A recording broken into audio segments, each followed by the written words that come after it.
welcome to the garden classroom. Today we're going to be talking about cut and come again. And we're going to use cilantro as an example for this. Here's a beautiful bed of cilantro, and we also have some dill in this bed. And one of the great things about so many of the leafy green vegetables and herbs we grow is that we can get more than one cutting off of them. And so I'm going to do a little bit of a demonstration here. This cilantro, this is actually the second cutting that I'll be taking off this cilantro. We usually get 2 or 3 cuttings off of it before it starts to bolt. And bolting is when this plant is going to make its flowers and then seeds. So what I like to do is, my dominant hand is my right hand, so I have my scissors in my right hand, and with my left hand I'm just going to grab a handful of this cilantro, and then I'm going to take my scissors and I'm going to make a cut.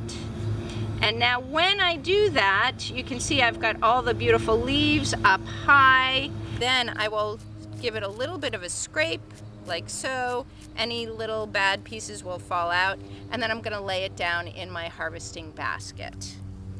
Left behind are the stems, also the growing point, which is the very central part of each one of these plants. Here's a great example of this growth point with our cilantro, and so I will get more growth off of this. I will be able to get another cutting.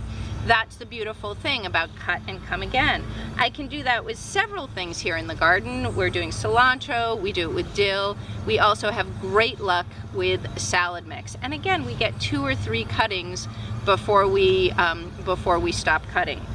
With some of our great herbs like dill, we can make a cutting off of that.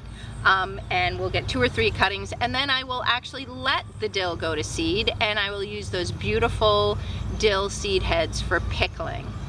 We have taken 2 cuttings with this dill. I am going to take yet another cutting, grabbing on to the nice fern-like leaves and leaving the stems, which we don't want, and there's my cutting. And then with the dill, the nice thing is after I've taken several cuttings, I'm still going to have those growth points, which we talked about.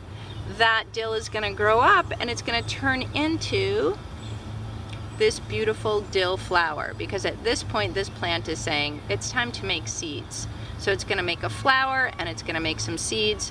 I will let this flower mature a little bit, and then when I am ready to pickle some of my beans or cucumbers, which we have planted, I will then have my wonderful dill flowers to use.